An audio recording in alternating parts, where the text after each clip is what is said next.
Okay, so 7.5 is proportions in triangles. And this one, first one's called side splitter theorem. Never heard it called, well, I haven't heard it. I think it's a funny name for it. And it says that if these two are parallel, MN and AC, see them here, then these proportions will work. And I'm going to label this as A, B, C, D. Makes it a little easier to see. So A is to B as C is to D. And you can see that this line actually makes the fraction bar. See, A is to B as C is to D.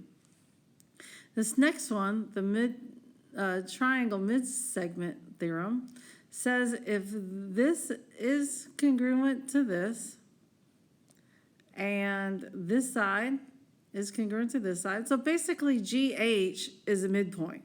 G is the midpoint of this side. H is the midpoint of this side.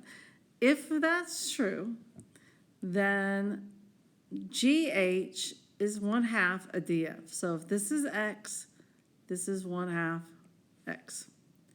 Now it's really important that you pay attention that this is they're both midpoints of the sides. And we're going to see that in this first problem here. So it says, what's the value of X? So the first thing I'm going to do, if I want to find X, is I'm going to draw my line right here. And that's going to be my fraction bar. So I'm going to have 12. No, I'm not. How about 16 over X plus 2 as 12 is to X. And if I cross multiply, 16 squared X equals 12 times X plus 2. I get 16X equals 12X plus 24. Subtract 12 from both sides. Divide by 4, and X equals 6. Now we're going to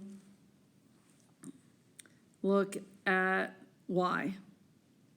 So I'm going to draw, if we're looking at Y, let me draw this again.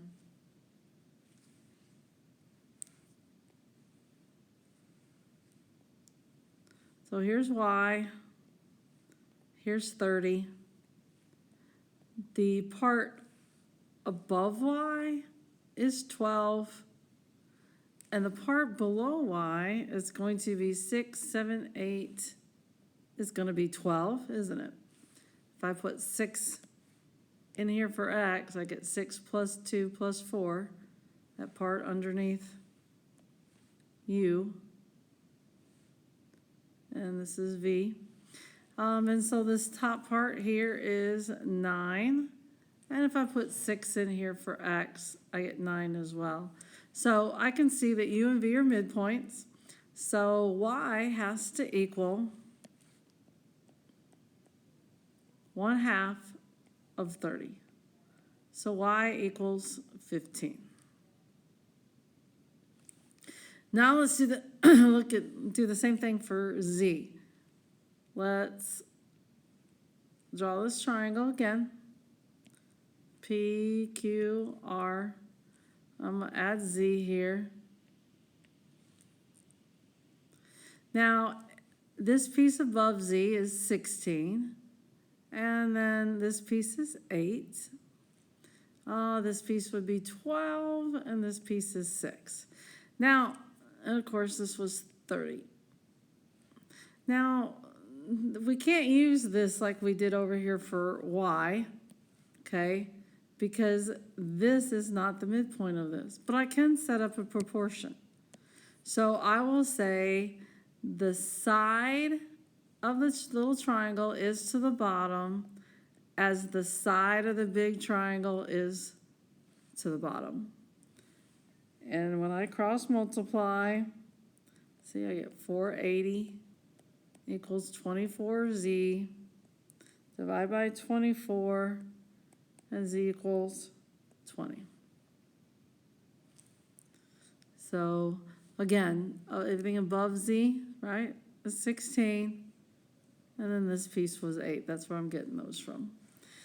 The next one. Okay, again, if all these are parallel, I'm going to label these A, B, C, D. A is to B, as C is to D. Okay, and then let's do this one. So I'm going to draw it first down here so we can see the numbers. This is X, 60, and 24. This is Y, 72, and 24. So, X first. Write an equation for X. So, 60 is to X as 72 is to 24. Just kind of pretend that this part isn't even on there. We don't need it to find X. In fact, let's just scribble this part out for now. And so if I cross multiply, I get 20 equals X. Now if I redraw that, and I'm going to redraw it from here up, I would have 60, 72, 24, and Y. I do top is to the bottom there, as top is to bottom. And cross multiplying will get me 1728 equals 60Y, or Y equals 28.8. So it's all those proportions. That's all this section is. So next page, it says let's check. Are they similar? If they're similar, the ratios will be the same. So we need to see if this equals this. So Kn is 10.5 over Mn is 7.5. And does that equal KL is 14 over ML is 10. So I do my cross multiplication and I get 105 equals 105. So yes, they are similar triangles. Here's another, we are skipping these. And then here's another one. I'm going to label these again, A, B, C, D. And if these two are congruent, then I know that A is to B as C is to D. So if this angle is congruent to this angle, I know this proportion. So if we look here, this one's a little different, but this piece right here would be 13 minus X. If X was 10, it'd be 13 minus 10. That's where I'm getting that from. So I would say X top half is to the bottom as that side is to the other side. So X is to this as 10 is to 16. Kind of make our fraction bar right there. So I cross multiply. 10 times, ooh, that green is bright. So I get 16x equals 130 minus 10x. Add 10x to both sides. Divide by 26, and I get x equals 5. Okay, so here, what is the value of x? And then it wants us to put x in and solve for it. So let's see here. 3x minus 7 over 12